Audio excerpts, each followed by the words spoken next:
Pa ste vi dozvolili da PR kuće i marketinške kuće i kako kaže Čiro, kaš sine, kaš, oli ti keš, odlučuje tako da ste vi od bivšeg kandidata Igora Štimca napravili Ivana Pavla II. Vi ste to napravili, vi bi se trebali sramiti zbog toga. Ali ja uopće ne vidim da je bilo kome neugodno. Vi bi se trebali sramiti od toga što ste napravili. A vi prozivate Hrvatski nogometni savez i Dinamo o netransparentnosti, o ljudima koji su se ogriješili u nogomet i tako dalje i tako dalje. A najveću blamažu i sramotu ste napravili vi. Jer dnevno varate 4,5 milijuna Hrvata. Kako ih varate? Kako ih varate? Da li je Zdravko Mamić i Hrvatski nogometni savez izbacivao jednu damu koja se zove Alka Vujica i dozvoljavao nasilje u svom objektu nad nedužnom ženom? Jel to izmišljeno? A to ste vi pisali. Ja to nisam ni znao, ja to da vi niste pisali i prikazivali na televiziji, ja to ne bi znao.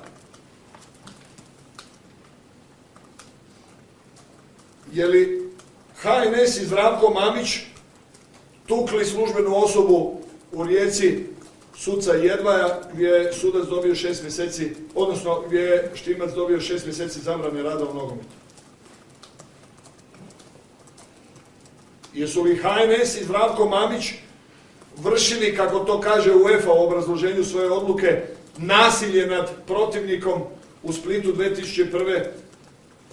kad je vršio nasilje nad igračima i rukovodstvom Majorke, kad je kažnjen od UEFA i kad je prekinuo karijeru? Jesu li HNS i Zdravko Mamić u sudskim sporovima sa Asanovićem, Bilićem, Bokšićem, Ivaniševićem i svim drugima, jesmo li mi u sudskim postupkama ili je gospodin Štimac sa svojim partnerima, legendarnim suigračima koji su ostali kratkih rukava? Jesu li HNS i Zdravko Mamić ozljeđivali konobara u lokalu Kapo? I tu ima i prezime, znači, kad je šakom u nos udario vlasnika kafića Željka Vidovića. I kad postoji presuda za ozljeđivanje tog konobara. Da li je HNS i Zdravko Mamić fizički se obračunavao u diskoteci Masters kad je građanin, ugostitelj Željko Vidović glavom nabijan u lavabo?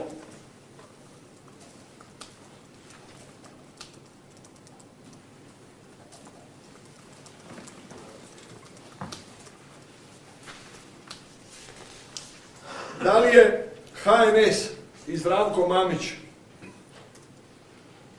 to je presedan da je neko na kugli zemaljskoj zatvorio i u stečaj poslao sportsku kladionicu, jer oni su proizvodnja love.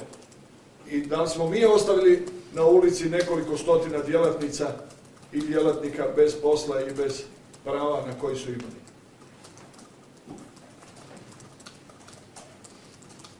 Da li su HNS i Zdravko Mamić bježali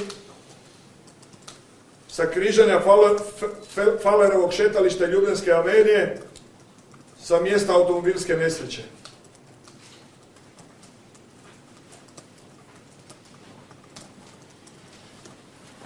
Da li su HNS i Zdravko Mamić palili bengalke u svečanoj loži u Poljudi? Da li je HNS i Zdravko Mamić osporavali da legenda Hajduka, hrvatskog nogometa, jugoslavenskog nogometa, europskog nogometa, Blaž Slišković nikad nije bio trener Hajduka? A doveo ga Igor Štimac. I sada se dokazuje da Blaž Lišković nikad u životu nije bio trener Hajduka. I dalje, sve vi to imate i ja znam da vi to imate. Nećete da objavite. Jer što kaže Čiro, kad je htio angažirati jednog suca, a sudac mu kaže, Burazeru, mi smo već angažirani. Tako ja vama mogu ovdje pričati koliko god hoćete, kad ste vi, Burazeru, neki angažirani. I ja ne mogu ući u klinč sa cijelim svijetom, ali ja da sam ravnatelj ili funkcioner Hrvatske televizije, ja bi se zapitao kako je moguće da takva osoba, kad joj se čefne, ima u najgledanijim emisijama informativnog programa Dnevnik 3, Hrvatska uživo, da priča koliko god hoće. To je najakletantniji primjer, iako i vi drugi niste izuzeti iz toga. Prema tome, vidiš li, sine moj, zašto ja tako govorim, zašto se ja tako ponašam, zašto to nije fair, zašto sam ja na strani ovoga.